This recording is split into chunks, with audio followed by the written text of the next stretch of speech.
Hello, everybody. This is Ralph Martin, the owner of bestfitnessdevices.com. And in this video, I want to talk about the benefits of knowing your normal heart rate when exercising. When you exercise, your heart rate obviously goes up and your body uses oxygen to produce energy, which causes your heart to beat faster. But first of all, what is your normal heart rate when exercising? This is based on a lot of factors, and I do get this question often, so I'd kind of like to address that. If you're watching this video on YouTube, feel free to click the link below the video and you can read this detailed post on the benefits of knowing your heart or your normal heart rate when exercising. We all know that exercising is good for us. However, did you know that there's a direct correlation between our heart rates while exercising and our risk of cardiovascular disease? And really, what we want to do is know what our normal heart rate when we exercise, also to know whether we are not exercising enough or if we're exercising too much based on tracking that data. So as you go down this particular post, I'll go through it. Normal heart rate when exercising. So first, let's look at your resting heart rate. The basic rule of thumb is that the lower the number, the better. So for most adults, somewhere between 60 and 100 beats a minute is normal. The rate can be influenced by other factors, of course, factors like stress, hormones, medication, how physically active you are, and your menstrual cycle. The first step is calculating your resting heart rate, and to find out what your normal resting heart rate should be. This is done by taking your pulse at rest, not, of course, during exercise, and then averaging it over several days.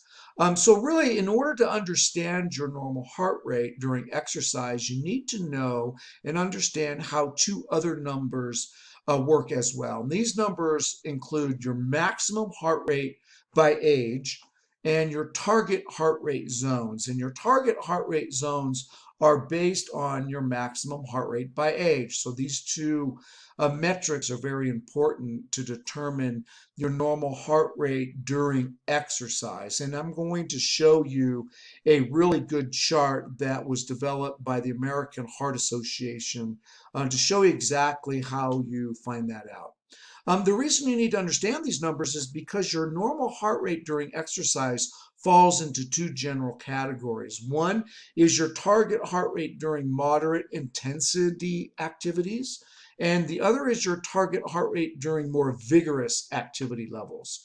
Knowing this will allow you to, find a exercise routine and to determine what your moderate heart rate should be, during moderate physical activity. And then as you ramp up your exercise routine to get that more vigorous routine and to see what your maximum heart rate should be so that you can determine these things so that your exercise routine is more effective in general.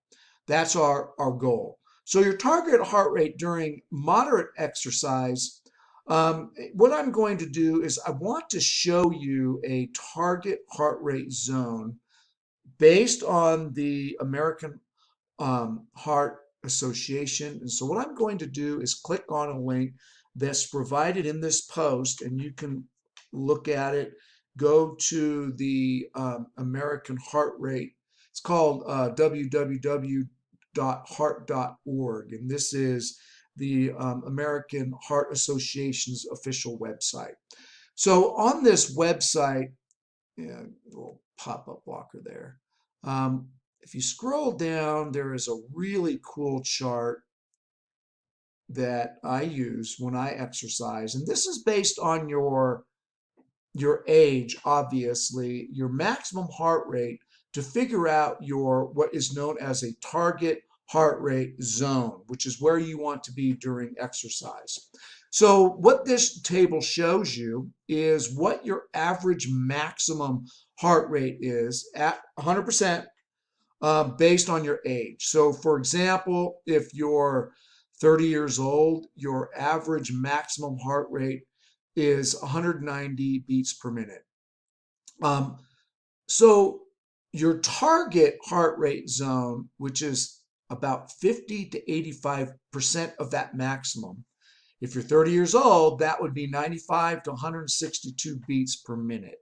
So the deal is your target heart rate during moderate intensity activities is about 50 to 70% of your maximum heart rate. And so 50%, if you're 30 years old, would be 95 beats per minute. And then during vigorous activity, it's about 70 to 85% of your average maximum heart rate. This is where you want your heart rate to be during vigorous activity. So the thing is here at bestfitnessdevices.com, we firmly believe that if you want to improve something, what you want to do is measure something that can be improved, something that you have control over. For example, you might have a goal of, say, I want to lose 30 pounds, but in reality, you don't have control over the amount of weight loss you lose. It'd be a better metric for measuring would be something you can control. For example, this is just an example, but it could be utilized in a lot of different ways. For example, you can have a goal of, I'm going to do 30 push-ups a day, 5 days a week. Okay, that's something you can control. Provided you're not injured where you can't actually do the exercise. But whether you reach that goal or not is under your control. So the idea here is, if you measure something like, well, what happens if I do 30 push-ups a day, 5 days a week? If you monitor your progress over, say, I don't know, a 90-day time frame, you can measure how much weight you lost for that activity. That will tell you how many push-ups do I need to do in order to lose this much weight. It's based on real data because we're all different. You can't say you will lose 30 pounds if you do this one thing. You can't do that because everybody's different. Everybody has different metabolism. And, you avoid what I call the bright, shiny object syndrome. And that is, you see an ad on the internet, it says guaranteed to lose 30 pounds if you do this. Well, the best thing to do, basically, if you want to lose weight, for example, you got to eat more. You have to eat less calories than you are burning, right? So there are a lot of different ways to measure calories. If I noticed, I do exercises and I do elliptical rider. I noticed that if I do the elliptical rider for 30 minutes at the level I do it at, I burn about 200 calories. So that means that if I have a 200-calorie breakfast, I just replaced my breakfast. I am at now 0. I balanced my 200 calories that I ate out to 0. So if I go beyond that and I only eat 200 calories and I burn 300, I'm going to lose weight. That's just the way you lose weight. It's a matter of how you're going to track that and measure that. So I hope you enjoyed this video. To get the full details of this blog post, click on the link below, read this blog post in detail. And if you have any questions or comments, feel free to leave a comment in either the video or this blog post, and I will certainly answer your request. If there's a particular medical device you would like me to review, feel free to enter that into the comment section. And also, if you found value in this video, subscribe to my YouTube channel and make a comment below the video. This is Ralph Martin signing out. You make it an awesome day. Take care.